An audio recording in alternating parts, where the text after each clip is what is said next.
Jack stood in front of the glowing alien court, surrounded by tall, blue-skinned beings with eyes that shimmered like glass. They were the elders of Veritas Prime, the planet where no one could lie, not even once. The room was silent, thick with tension. The leader spoke, her voice calm but cold. "Human, explain your crime.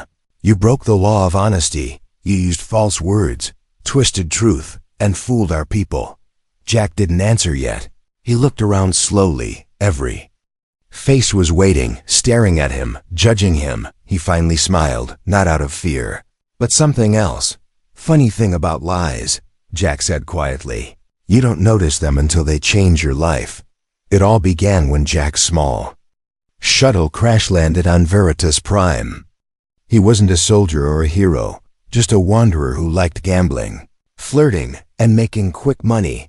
When the alien rescuers found him, they were kind, too kind. They asked no questions, trusted his every word, and treated him like a guest of honor. At first, Jack didn't understand why everyone believed him so easily.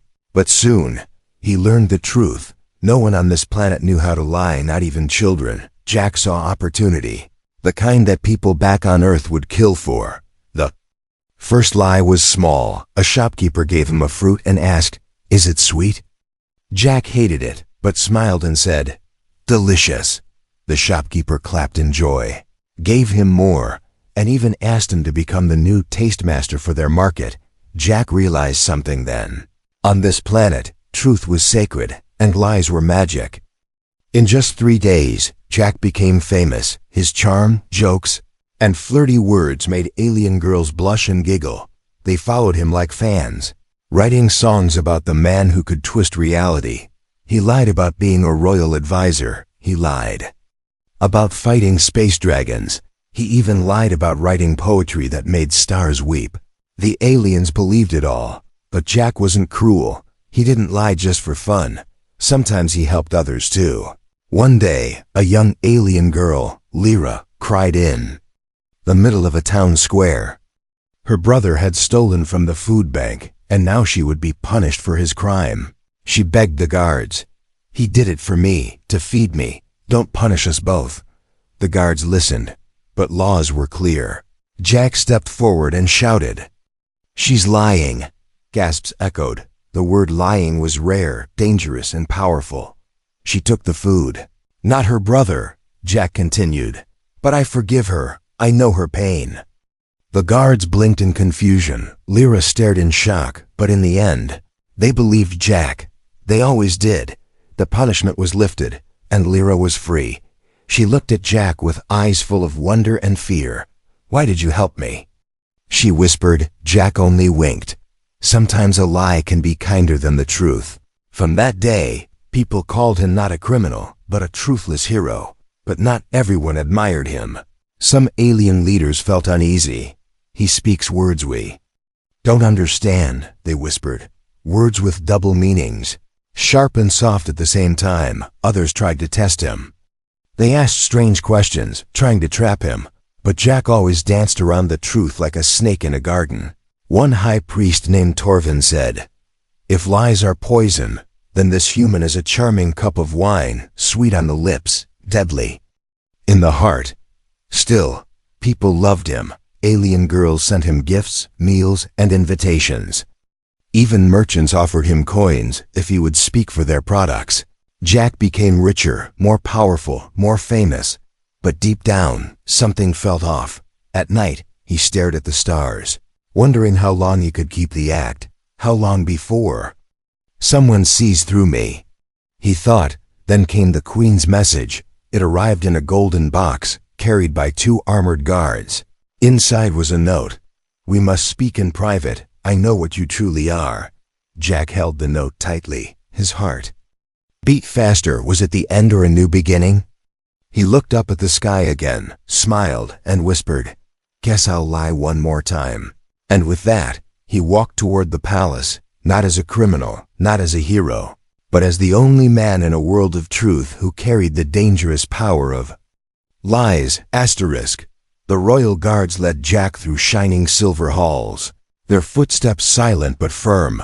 The palace of Veritas Prime was grand, built from glowing crystal and floating lights, but Jack noticed something else. No one looked at him directly. Not like before, something had changed. He entered a private chamber where the queen stood alone. She wore a dark robe instead of her usual white gown.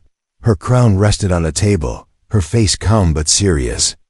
She studied Jack as if trying to read something behind his smile. "So," she said softly, "you are the one who bends truth like air." Jack didn't speak right away. He just gave his usual charming grin. "Your Majesty, I only speak what people want to hear." The queen stepped closer. Her eyes weren't angry. "Just curious, when you arrived, we thought you were a gift from the stars.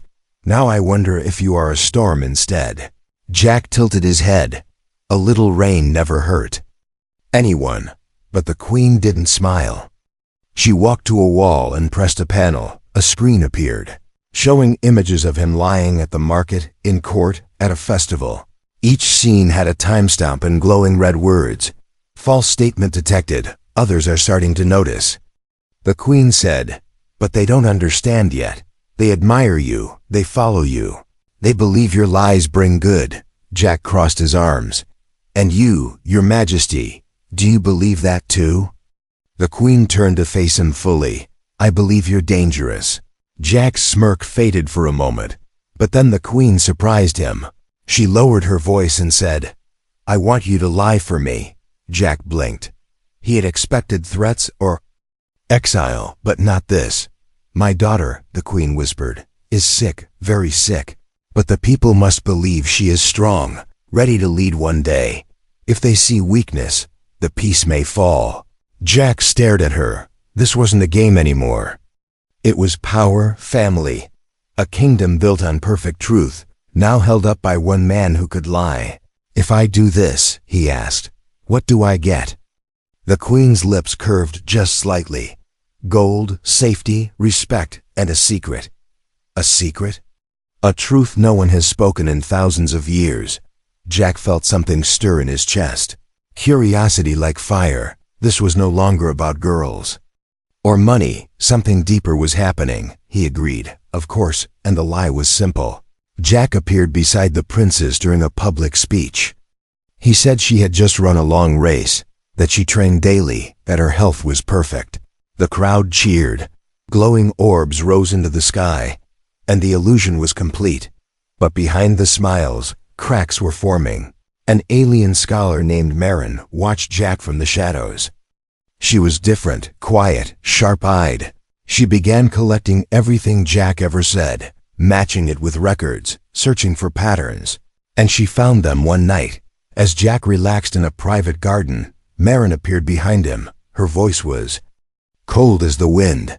"You lie too well, human. That means you practice, that means you plan." Jack didn't turn. He took a sip of alien wine and said, "Maybe I just speak in color while the rest of you only see black and white."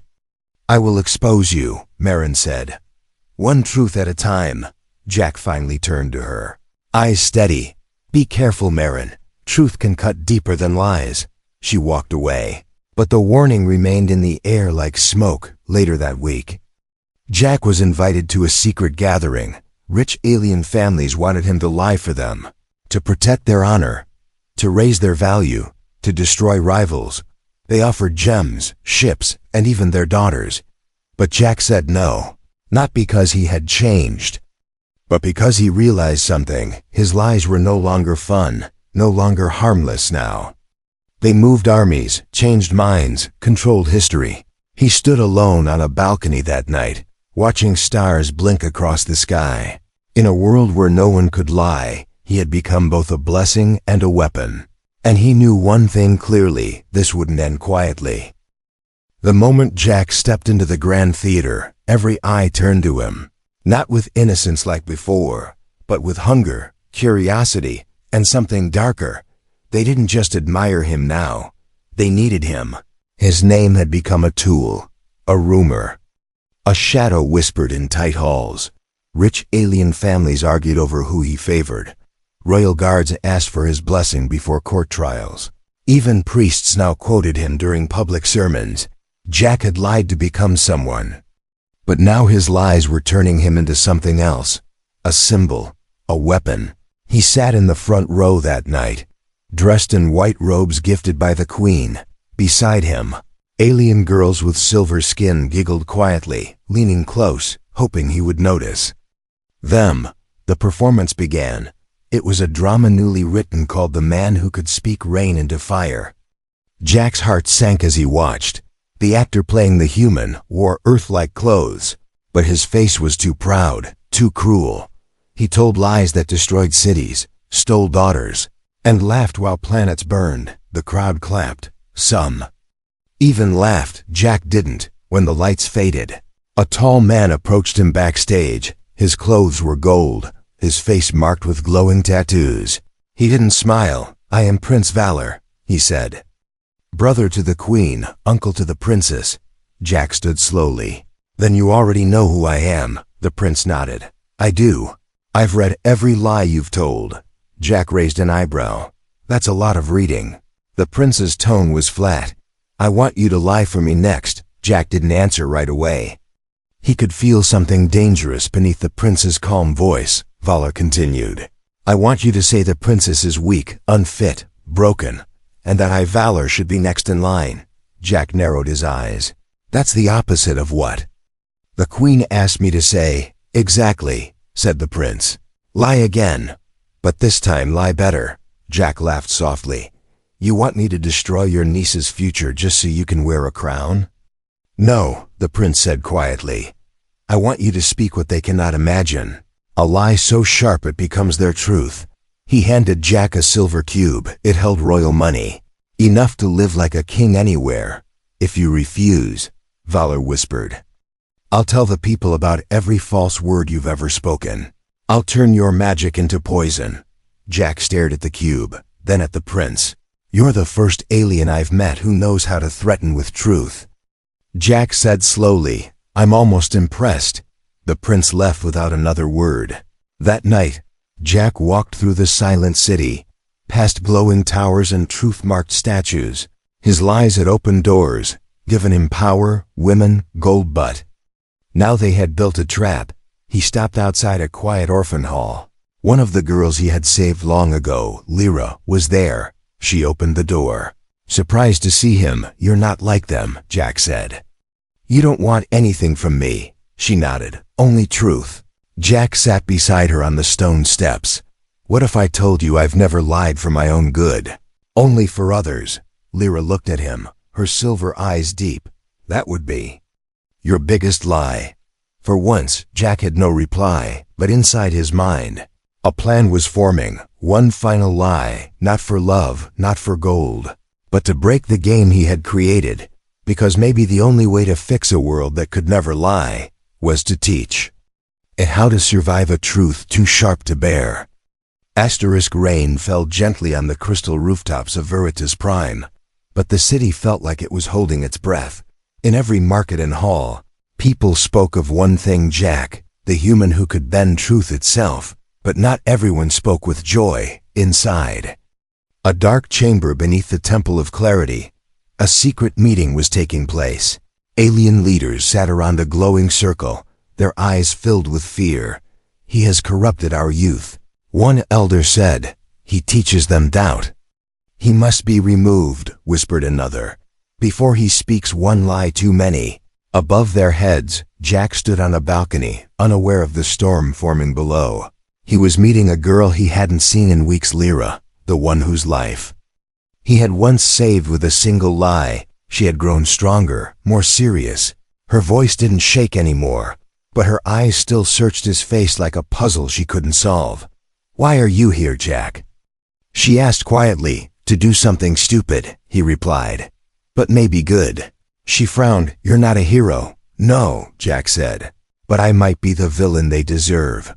That day, a public trial was called. A young alien named Saran was accused of killing another citizen in secret, a crime unheard of in a world where truth ruled all things. Saran begged for mercy. "It was an accident," he cried. "I didn't mean to. I tried to help him."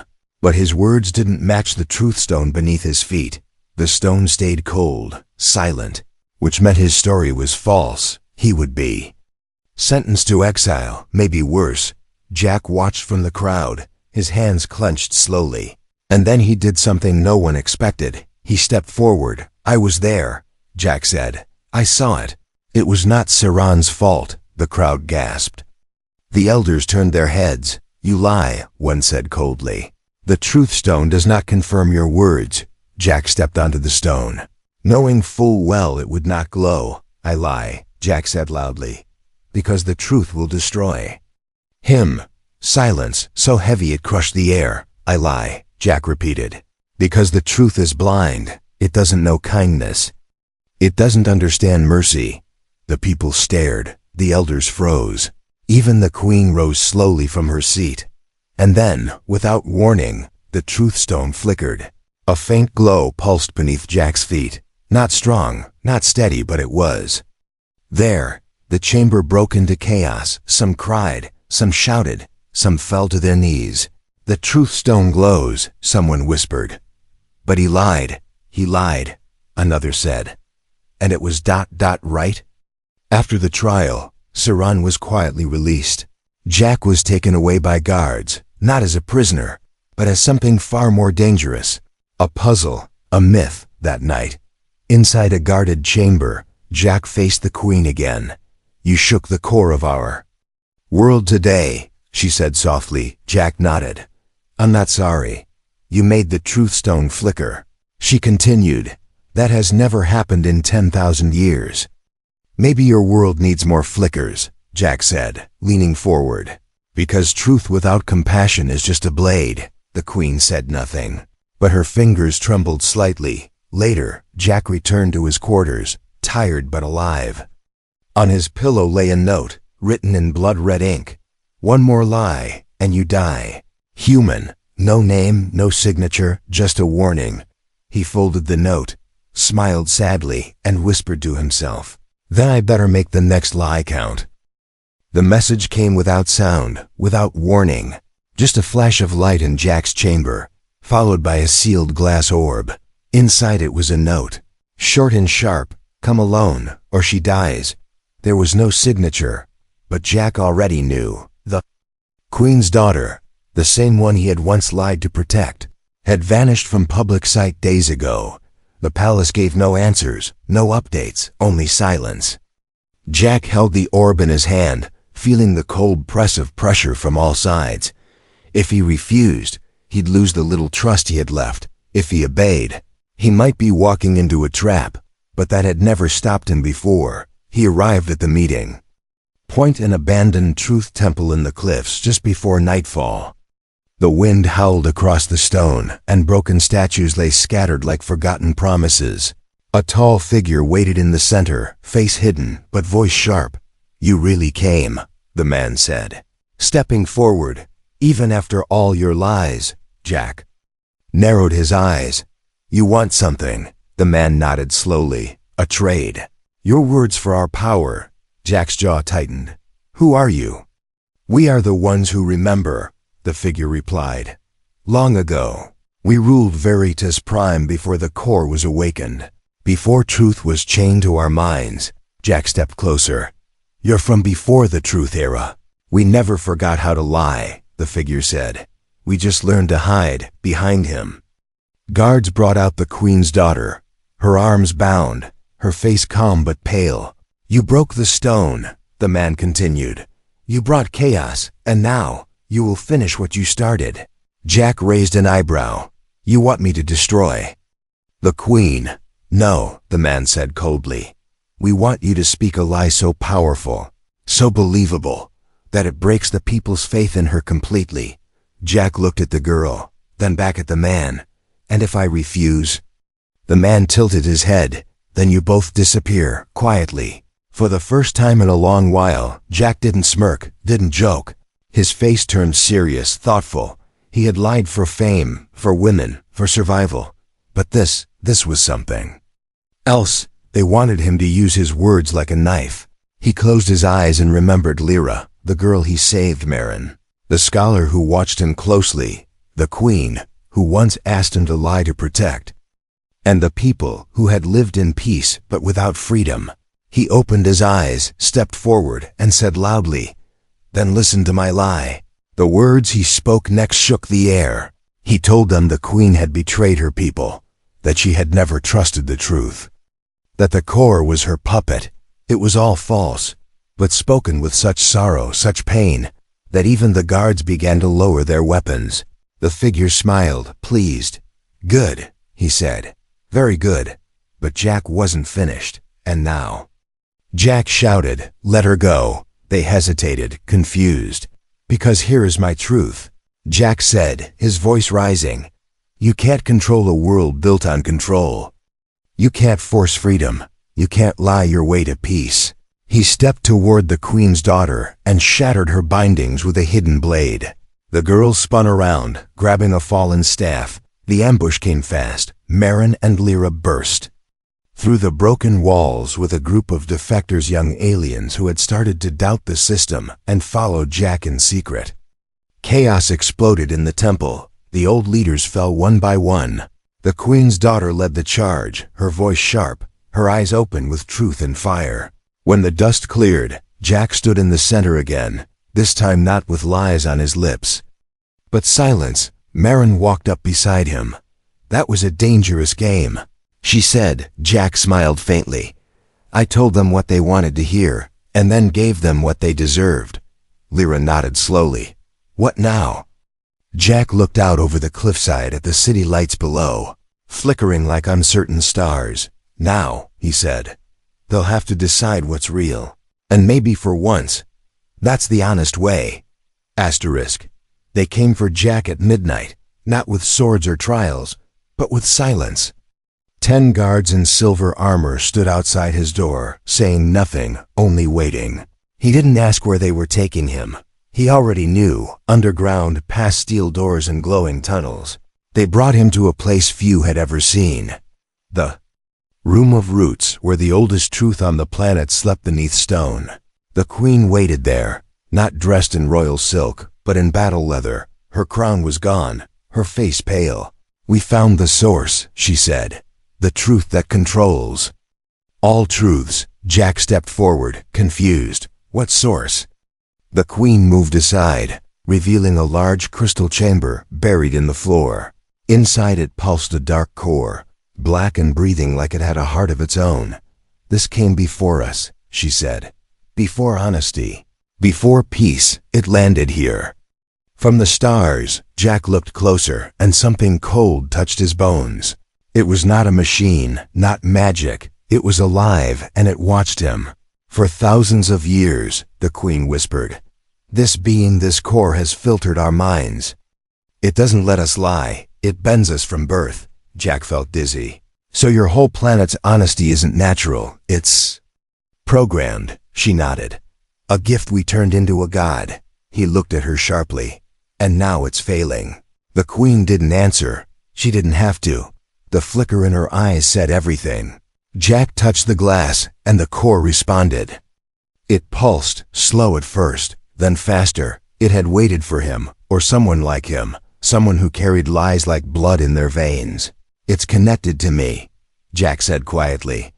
"I don't know why, but it is. We think you can speak to it," the Queen said. "Or maybe wake it fully." Jack took a breath. "What if it doesn't want to wake up?" "Then our people must face something they've never known," she said. "A world without the cage of truth." Jack closed his eyes and spoke, not to the Queen, not to the guards, but to the sleeping core. He spoke of lies, small ones, kind ones, sharp ones. He told the story of a planet that built its peace on forced truth, and a man who tore it open with words. The room shook faintly. The core flared red, then blue, then white. Then it spoke back, not in words, but in memory. Jack saw it all. The wars, the fear, the choice to kill free will to save society. He saw how the aliens gave up their right to choose truth or lie just to survive. And the core asked one question: should I release them? Jack stood still, breath caught in his throat. His next answer could shape everything. "Yes," he said finally. "Let them feel the storm. It's better than sleep." The core shattered in silence, not with noise, but with release. Light exploded. Through the roots, through the halls, through the soil above, and on the surface, people gasped, cried, fell to their knees. Some shouted in anger. Others laughed without knowing why. They could lie now, and they didn't know what to do with it. In the temple, the queen turned to Jack. "You've made us human," she said, voice trembling. Jack didn't smile. "I gave you back your chaos." She reached out, touching his shoulder, and somehow it feels more honest than anything we've ever known. They now called it the Day of Breaking. On that day, the skies above Veritas Prime didn't fall, but something deeper did. The people, once certain of every word spoken, now looked at each other with doubt, curiosity, and fear. Children asked strange questions. Elders paused before they spoke. The air itself felt heavier, as if the planet knew it had changed. Jack walked through the capital like a ghost. No guards followed him, no one stopped him, but everyone stared. To some, he was a hero. To others, a destroyer. He passed a shop where a merchant nervously told a customer, Yes, the fruit is fresh," but his hands shook as if the lie burned his tongue. He saw two alien girls arguing. "You said you liked my song," one cried. "I lied," the other whispered. "And I don't know why." Jack didn't smile. He didn't feel powerful anymore. He had given them something humans lived with: everyday choice, freedom, uncertainty. But freedom came with a price. In the royal chamber, the queen stood before her people, her voice no longer perfect, her words no longer flawless. She admitted mistakes.